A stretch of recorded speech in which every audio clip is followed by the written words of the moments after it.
In May 2011, Osama bin Laden died in a Navy SEALs raid. Well, he has been resurrected for the Obama re-election campaign, and here to talk to me about that is Paul Gigot. Welcome, Paul. Hey, Dan, how are you? Yeah, so Osama is back. We're going to take a quick look at one of the fellows who's brought him back, which is Vice President Joe Biden, who is speaking about Osama bin Laden in a speech recently in Detroit. Let's take a look.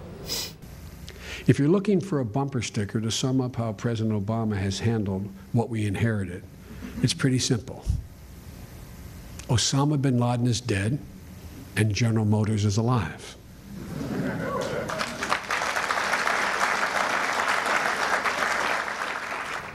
So, is that a fair shot? Politics can be rough, but... Well, he went on to bring Mitt Romney into this and say we have to ask the question. And he says it's a fair question to ask, fair speculation to make, whether or not Mitt Romney would have done the reverse. Yeah. Kept bin Laden alive and killed General Motors. So do I think it's fair? No, I think it's outrageous.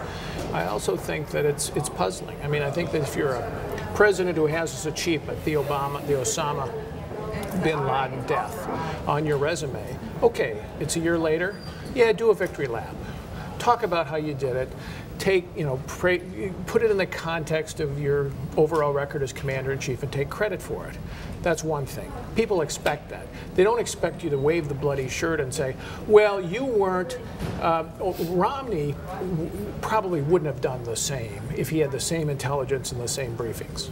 Yeah, it's new. I mean, you know, Republicans are calling it a new low, and politics is not beanbag for sure. But nonetheless... Well, wait a minute. Just think about this for a second. If Karl Rove and George W. Bush had pulled this in 2004, had said, you know, we achieved the following things, they had used 9/11 to the same kind of degree and said, you know, John Kerry would be somebody who would be very different in dealing with Osama bin Laden. Wouldn't care. Can you imagine the reaction? Yeah. They would have run Karl Rove right out of town. Well, there's a kind of distinctive difference here. I mean, Obama himself at the time called this a testament to American selflessness, talking about the Navy SEALs. Selflessness.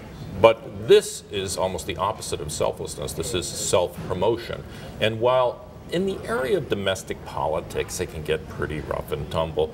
In the area of national security, I think selflessness or disinterestedness is the quality one expects the commander-in-chief to bring to the subject. Well, I'm puzzled about it as a campaign strategy, because I think actually to talk about what you did to remind people of the bin Laden achievement, okay, that's I think fair game. But to bring in somebody else and say, and use it against your opponent, I think diminishes Obama. It's unpresidential. And one of the things he's got going for him, I think everybody has thought, is he's a generally likable guy. Yeah. They still have respect for him personally. But when you get into a behavior like this, it begins to diminish him. And I think this hurts. And I think this is going to backfire, and it's going to hurt him.